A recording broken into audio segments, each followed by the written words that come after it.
Dios le bendiga, chicos. Hoy es nuestro primer culto de jóvenes del año 2015. Eso significa que estamos sumamente contentos de que ya por fin estamos aquí de regreso. Va para ahí, Juan Carlos. Ve, por favor. Entonces, estamos muy contentos por esto porque yo no sé ustedes, pero yo lo extrañaba ya, mis cultos juveniles. Y yo sé que ustedes son una recuevago, así que los sábados no tienen muchas cosas que hacer. Sí, yo sé, David, yo sé que tú por lo menos no hiciste nada. Nos conocemos. Entonces, ¿por qué he querido poner este juego en medio o sea, luego de que se ha orado ya por el predicador? Porque quiero que se entienda como que es parte del mensaje.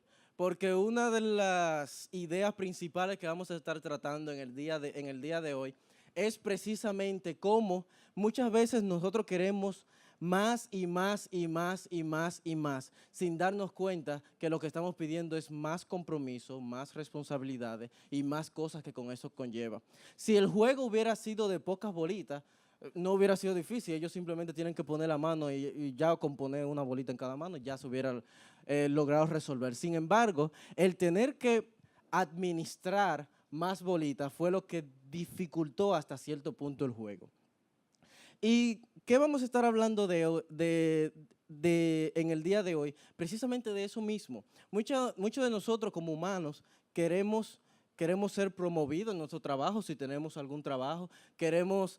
Mucha gente quiere que los nombren, poniéndonos en la iglesia, que los nombren como líderes, como pastores, apóstoles, evangelistas. Todo esto, hay mucha gente en varios lugares que son deseosos de este tipo de cosas. Sin embargo, y yo no entiendo que sea nada de esto malo necesariamente, porque sí debemos de querer y anhelar más de nuestro Dios y más de lo que Él tenga para nosotros. Sin embargo, no lo podemos hacer sin darnos cuenta que esto conlleva una mayor responsabilidad para nosotros.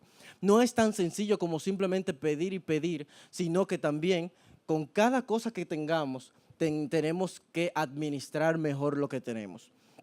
Y hoy nos vamos a basar en la parábola del siervo infiel, que se encuentra en Lucas 12. Vamos a estar leyendo Lucas 12 desde el 42 al 48. Vamos a estar leyendo en Nueva Traducción Viviente, así que ya ustedes saben, si no tienen Nueva Traducción Viviente, en la pantalla estará. Entonces leemos la palabra.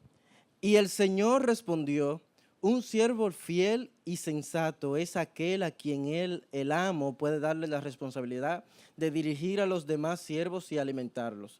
Si el amo regresa y encuentra que el siervo ha hecho un buen trabajo, habrá una recompensa. Les digo la verdad, el amo pondrá a ese siervo a cargo de todo lo que posee. Pero ¿qué tal si el siervo piensa: mi amo no regresará por un tiempo, y comienza a golpear a los otros siervos, a parrandear y a emborracharse?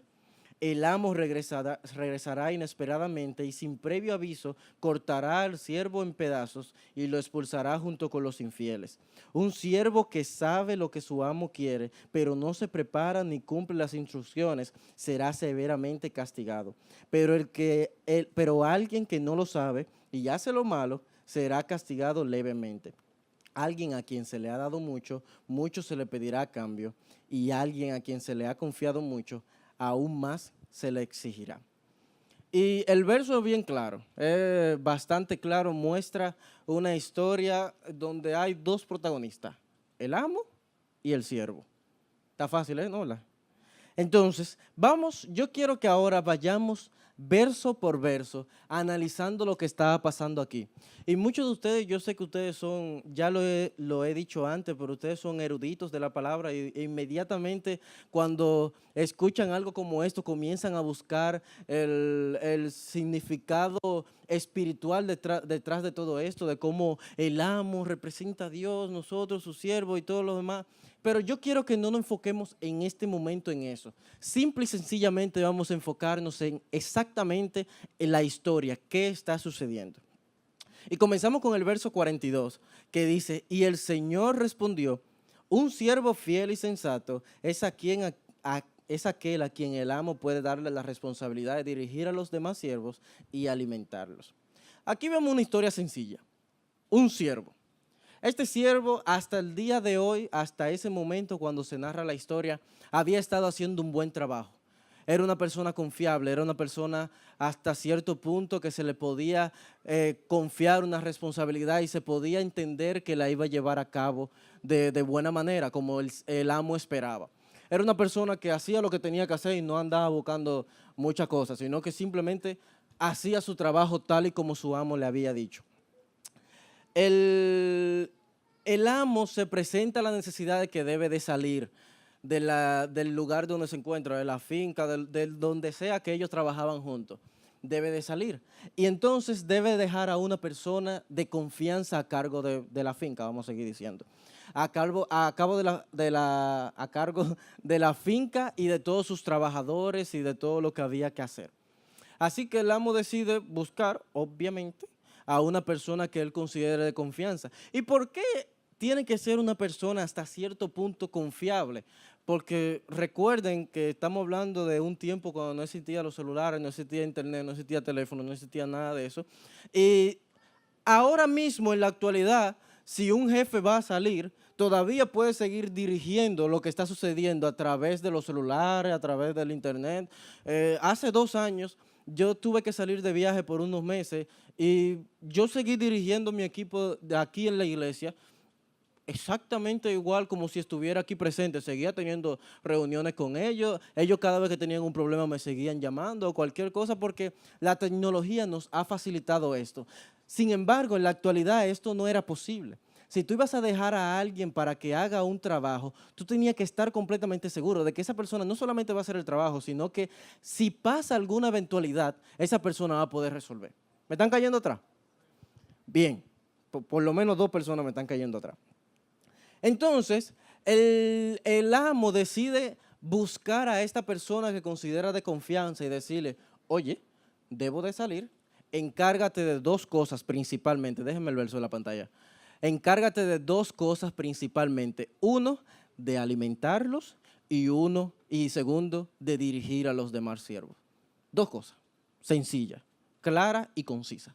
Estas son las 2 cosas que yo necesito que tú hagas. Lo puedes hacer, supongo, o simplemente le dio la orden y se fue. Así que de un momento a otro, a este siervo le ha sucedido algo que mucha gente pide, pero no necesariamente dice que el siervo lo pidió. Mucha gente pide ser promovido en su trabajo. ¿Quién no quiere pasar de ser un simple pegabló a ser un supervisor? O sea, eso es algo bueno. En cualquier trabajo todo el mundo está esperando eso. Así que a este siervo le acaba de suceder esto sin él ni siquiera estar pidiéndolo. Y esto representa muchas cosas que este siervo de un momento a otro va a tener que comenzar a sobrellevar. Uno de estos es que va a comenzar a tener que sobrellevar ataques y envidias de sus compañeros. Mi hermano, prospera un poco en cualquier cosa, que va a haber alguien que va a pensar, aunque sea, él no se lo merecía. Es la realidad. Esa es la realidad en el mundo en el que vivimos. Siempre inmediatamente uno es levantado de alguna forma, al menos una persona va a pensar, no se lo merecía, más fácil me lo merecía yo. Es la realidad en la que vivimos. Así que esta persona, este siervo, tiene que comenzar a soportar ataques y envidias de su compañero por algo que él ni siquiera pidió. Segundo, tiene más quehaceres que lo normales, porque no sé si a usted lo han subido de puesto en algún momento, en cualquier aspecto, pero usted no deja de hacer el trabajo que usted seguía haciendo la mayoría de las veces. A usted le añaden trabajo. Normalmente esa es la realidad. Muy pocas veces se busca un sustituto para el trabajo que usted hacía y si se busca después de un tiempo. Pero por lo menos al principio usted sigue haciendo el trabajo que usted estaba haciendo más otro trabajo. Normalmente es eso lo que suele suceder. Así que este siervo de la nada, sin pedirlo, vuelvo y digo, tiene más quehaceres de los normales. Tercero, tiene que estar listo para sobrellevar la ley de Murphy. Si algo puede salir mal, saldrá mal. Y esto no es una forma pesimista de ver las cosas, sino una forma de prepararse a la defensiva para resolver los problemas, saber y estar preparado para que cualquier cosa puede salir mal, intentar tener un plan de contingencia desde antes para poder sobrellevarlo. O sea que ya vemos 3 cosas que este siervo el día de ayer no tenía que preocuparse por nada de eso, pero hoy por algo que muchos de nosotros queremos, ya él sí tiene que comenzar a preocuparse. Cuarto, todos los vidrios rotos se le van a pegar a él. Inmediatamente salga el dueño, cualquier cosa que pase, aunque no tenga nada que ver con el trabajo de él, como él fue la persona que se quedó a cargo, ya automáticamente él es el culpable y el responsable de esto. ¿Es así o no es así? Bien. Quinto, como si todo esto fuera poco, el tener tantas cosas le añade una gran presión de trabajo. Y normalmente mucha gente no sabe trabajar bajo presión, o sea que hay más probabilidades de que trabaje mal. Aparte de que le acaban de subir la cantidad de responsabilidades, también se le acaba de añadir algo interno que lo puede motivar a hacer mal las cosas que está haciendo. Así que en cuestión de horas, este siervo, desde estar totalmente tranquilo haciendo lo que le corresponde, sin pedir nada a nadie, se tuvo que aprender lo que el tío Ben le enseñó a Peter Parker. ¿Saben qué fue eso, no? ¿Qué fue? ¿Qué fue?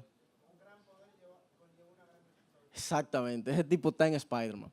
Entonces, precisamente este siervo tuvo que aprender de mala manera lo que el tío Ben le enseñó a Peter Parker. Con un gran poder viene o trae una gran responsabilidad. Y esa es una gran realidad que muchas veces nosotros olvidamos, pero este siervo de mala manera, se pudiera decir, sin pedirlo, tuvo que aprenderlo. Entonces vamos al verso 43. Si el amo regresa y encuentra que el siervo ha hecho un buen trabajo, habrá una recompensa. El 44, les digo la verdad, el amo pondrá a ese siervo a cargo de todo lo que posee. Normalmente, en todos los trabajos y no un trabajo nada más secular, estoy hablando de todo tipo de trabajo que uno puede hacer, no se nos asigna una responsabilidad grande sin haberse probado con una pequeña. Esa es la realidad. Tú no le confiarías a alguien lo más preciado de tu vida sin haberle confiado algo antes que sirva como prueba.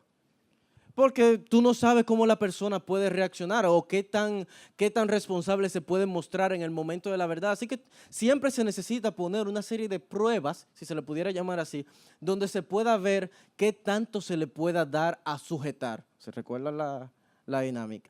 ¿Qué tanto se le pueda dar a sujetar a la persona sin destruirlo todo? Y esta fue la primera prueba que se le dio a este siervo, o por lo menos fue una que se le puso en el momento, y tenía una gran recompensa. Les digo la verdad, el amo pondrá a ese siervo a cargo de todo lo que posee.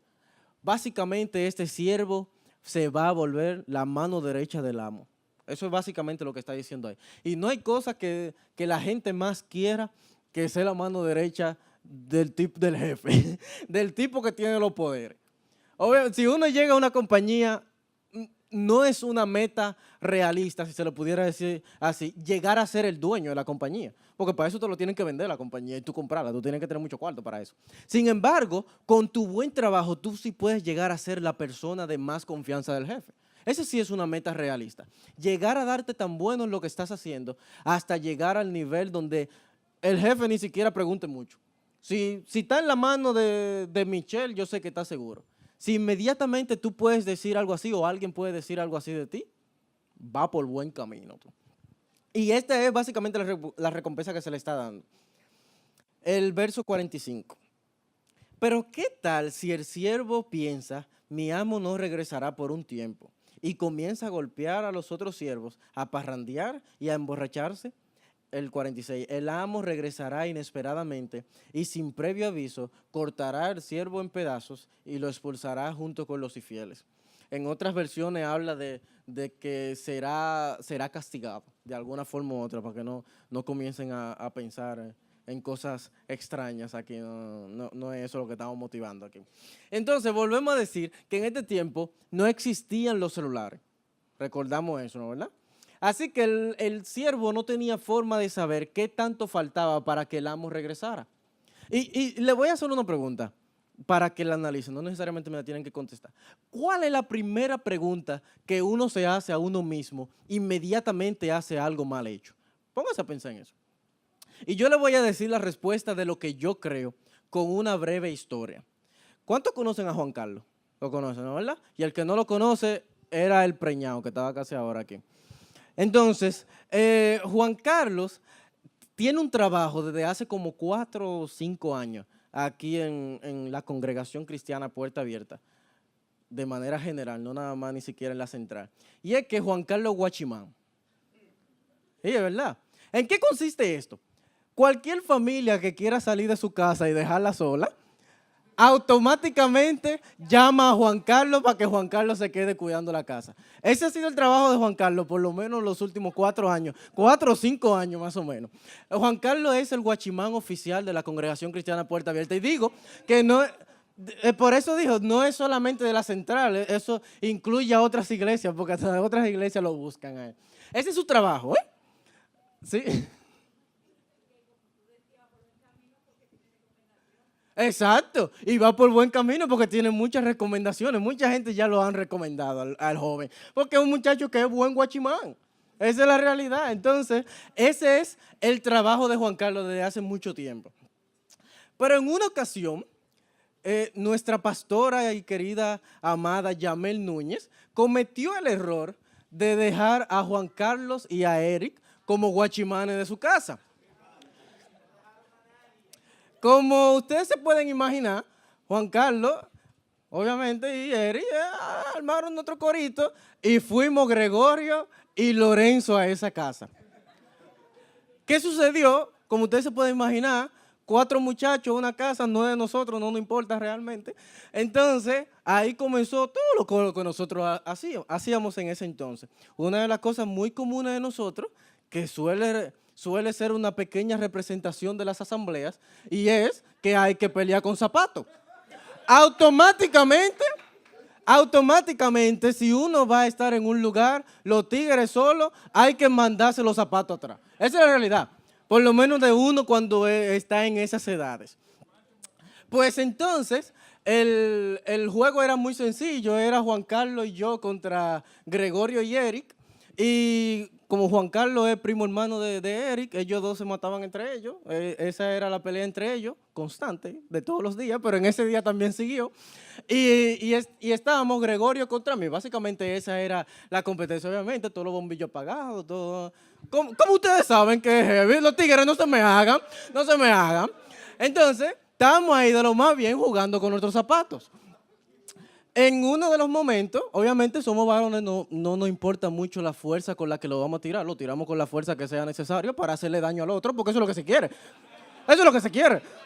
Entonces, Gregorio tiró uno de esos zapatos que, gracias a Dios, Dios me dio unos buenos reflejos a mí, porque no estuviera aquí para contarlo, que iba directamente, justo con la dirección de donde estaba el taco del zapato, justo a mi cabeza. No estoy relajando, ¿eh? Es en serio, totalmente una historia cierta. Por instinto, porque yo ni sabía que él me estaba tirando ese zapato. Yo sentí algo ahí, tal vez un ángel del Señor bajó y dijo, no es tu tiempo todavía, baja la cabeza. Y yo bajé la cabeza, lo cual provocó que el zapato siguiera su trayectoria y rompió una ventana. Una de las primeras preguntas, y aquí viene la respuesta a la pregunta que le hice, una de las primeras preguntas que sucedió, que por lo menos yo pensé fue, ¿cuándo que viene Yamel? Es la realidad. Una de las primeras preguntas que suceden cuando uno hace algo indebido es, ¿qué tanto tiempo me falta antes de que la persona sepa que yo hice o lo encuentre o lo que sea? Esa es una de las primeras preguntas que vienen a uno a la cabeza. Y precisamente para terminar la historia, nosotros nos hicimos responsables, fuimos, arreglamos la ventana todo antes de que yo llegue y después se lo contamos muerto de risa, obviamente. Pero la ventana ya estaba arreglada y todo lo demás. O sea, nos hicimos responsables como jóvenes responsables que somos. Entonces, esta es básicamente la historia que le quería contar para llegar a la conclusión que una de las primeras cosas que viene a la mente es cuándo va a llegar, en este caso, el amo. El siervo no tenía forma de saber, porque también nos manteníamos al tanto de los celulares, como era Juan Carlos normalmente que Rubén o Yamel le escribían, uno... Sí, no se ha adelantado el viaje, ¿no? ¿Verdad? No, sigue en la misma fecha, ¿no? ¿Verdad? Esa era una pregunta que había que hacerle a Juan Carlos para asegurarnos que realmente iba a venir en la fecha que teníamos planificado. Porque si iban a venir antes, automáticamente era un problema mayor por lo menos. Entonces, este siervo no tenía la forma de saber qué tanto le faltaba al amo para llegar. Así que las probabilidades daban de que si él hacía un mal trabajo, al, ¿cómo que dicen? Al dedo malo todo se le pega. Si él hacía todo algo malo, automáticamente en el mismo momento que lo esté haciendo mal, ahí mismo iba a llegar la persona que lo podía agarrar. Y este es el caso que estamos viendo en los versos 45 y 46, que él podía ser que llegue el amo y lo encuentre infragante en lo que le estaba sucediendo. Y como dice, el amo regresará inesperadamente y sin previo aviso cortará al siervo en pedazos y lo expulsará junto con los infieles. Y lo que quiero que nos pongamos a pensar es que el siervo no pidió nada de esto. El siervo en ningún momento se le acercó al amo y le dijo, mira, yo creo que tú puedes confiar en mí. Yo sé que tú tienes que hacer un viaje, tú puedes confiar en mí, yo te voy a cuidar la finca de la mejor manera que pueda, yo me voy a hacer responsable. El siervo no pidió nada de este trabajo. Simplemente por el buen trabajo que él estaba haciendo, se le añadió este trabajo. Y ya por haberlo hecho mal, las consecuencias lo iban a poner en peores condiciones que cuando él comenzó. ¿Me están cayendo atrás? Bien, el verso 47. Un siervo que sabe lo que su amo quiere, pero no se prepara ni cumple las instrucciones, será severamente castigado. Pero alguien que no lo sabe y hace algo malo, será castigado levemente. Y este verso, el 47 es un poco obvio, ¿eh? Entiendo yo. Si a ti te dijeron, haz esto, haz esto, haz esto, y tú no hiciste ninguna, obviamente tú vas a tener un castigo severo. Está sencillo eso. Ese es como obvio, ese se cae de la mata para todos nosotros. Sin embargo, el 48 anula por completo una de las principales excusas que da todo el que lo están corrigiendo. Y es que, ay, yo no sabía. Porque dice, pero alguien que no lo sabe y hace algo malo, será castigado levemente, pero será castigado. Realmente se va a tratar con más misericordia porque no se le había dado la instrucción, pero de igual manera se va a castigar. O sea que no existe tal cosa como nosotros decir, yo no sabía eso realmente, no, a mí era problema de él debió decírmelo en tal momento. No, ni siquiera eso es una excusa válida para evitar nuestro castigo. Y hago un paréntesis aquí, y es que motivémonos por orar siempre y estudiar la palabra de Dios para realmente saber cuál es la voluntad de Dios, para que no seamos juzgados por cosas que no conocemos. La Biblia es muy específica de todo lo que espera acerca de nosotros. Es nuestro deber como cristianos el estudiarla para saber qué es lo que Dios quiere que yo haga. Así que no hay excusa, ni siquiera el dejar de estudiar la Biblia no es una excusa suficiente para decir, yo no sabía que yo no podía hacer eso. Cierro mi paréntesis ahí. Y termino la parábola en el final del verso 48. Sí. Me estoy juntando mucho con Kiara. Alguien, es por ser de San Juan, jóvenes. Entonces, alguien a quien se le ha dado mucho, mucho se le pedirá a cambio. Y alguien a quien se le ha confiado mucho, aún más se le exigirá. Para finalizar la parábola, esta es la idea que yo quiero que nos concentremos, que se nos quede de toda esta historia. Tener más pertenencias significa tener más responsabilidades. Muchas veces nos escuchamos como cristianos, y vuelvo y digo, no es que esté mal eso, pero pidiendo más. Señor, dame más de ti, dame más de esto, dame más de esto, dame más de esto, dame más de esto. Y genial, ¿eh? Precisamente, estamos en el año de la abundancia.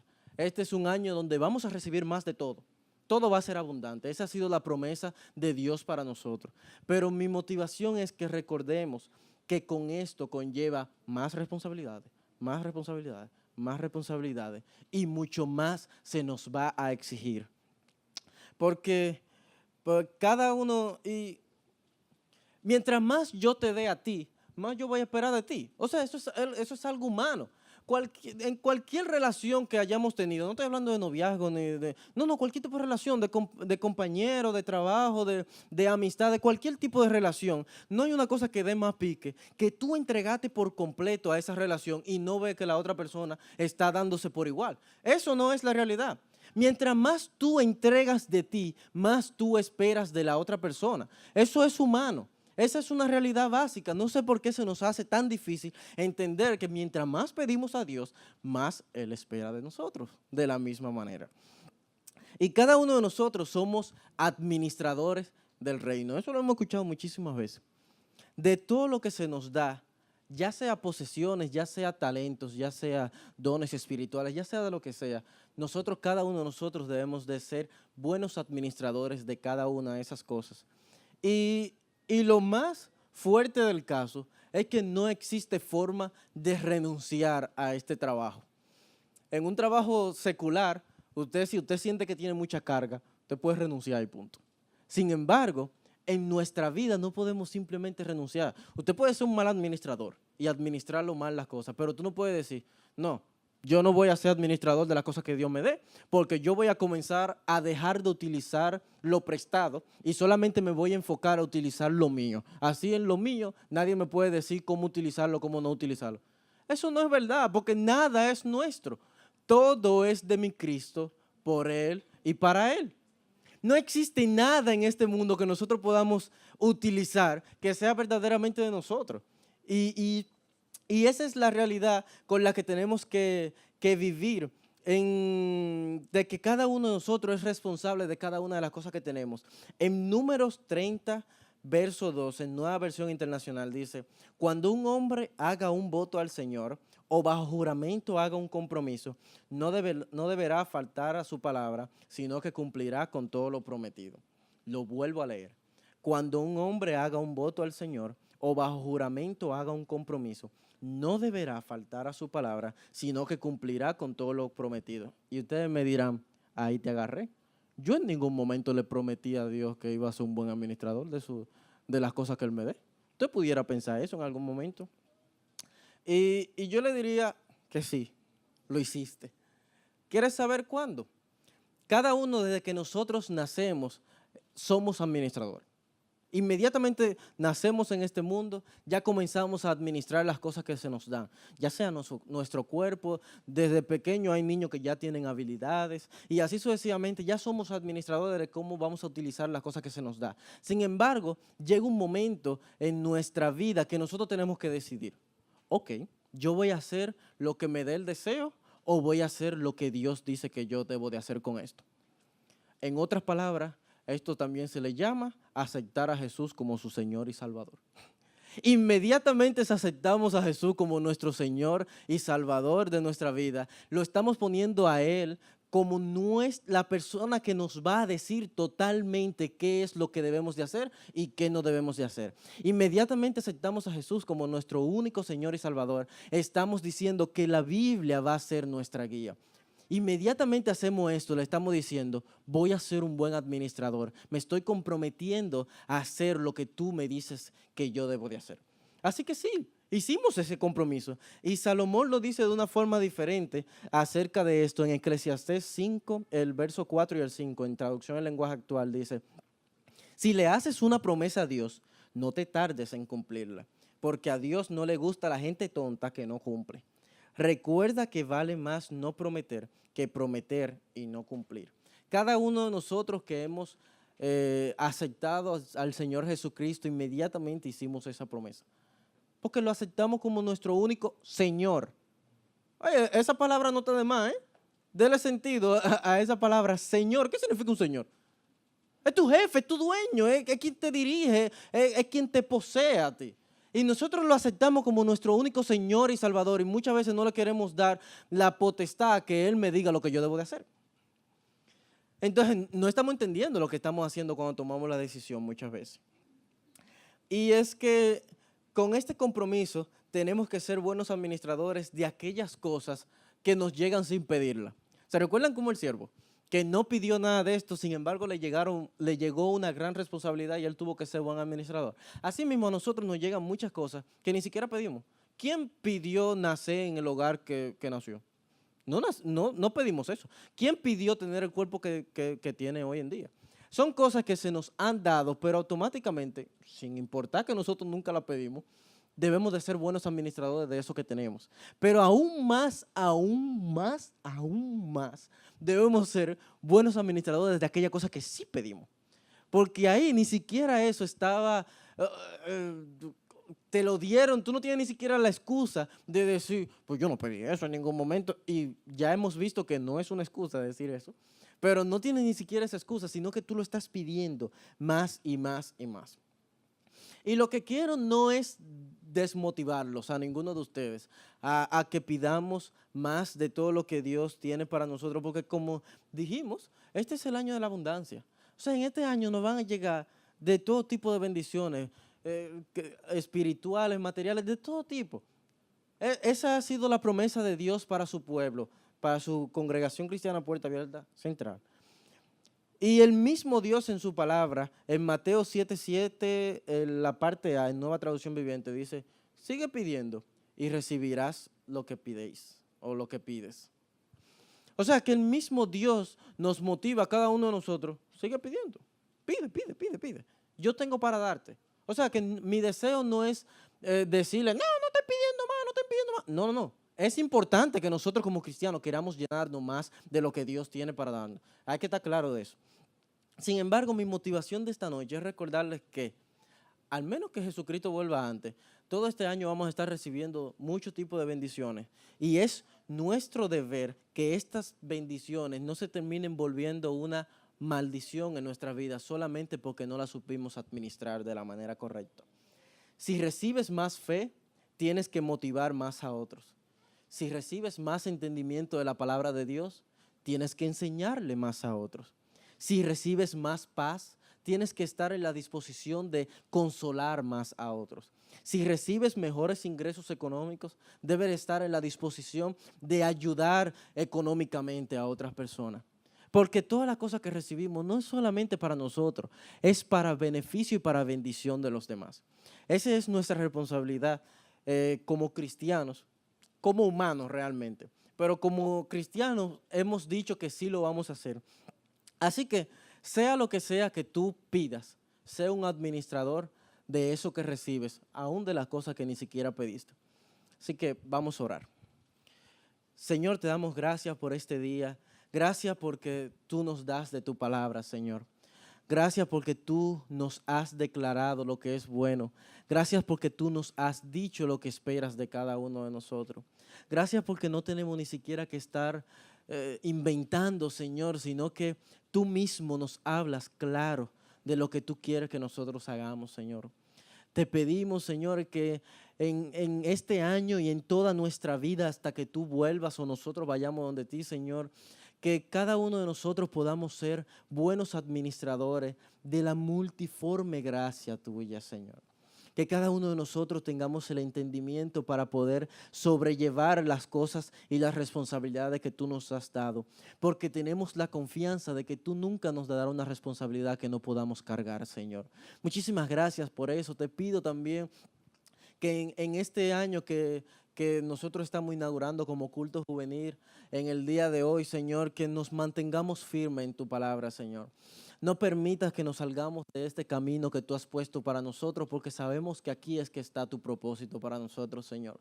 Sigue iluminándonos, sigue llenándonos de tu presencia, sigue motivándonos a hacer lo correcto ante tus ojos, sigue ayudándonos a levantarnos cada vez que nos caigamos, Señor. Pero más que todo, Señor, nunca te apartes de nosotros, Señor, porque nada de esto es posible por nuestra propia fuerza, solamente contigo, nuestra ayuda, nuestro consolador, nuestro amigo fiel, Señor, podemos sobrellevar todo esto de la manera como a ti te agrada, Señor. En el nombre de Jesús te pedimos todo esto. Amén.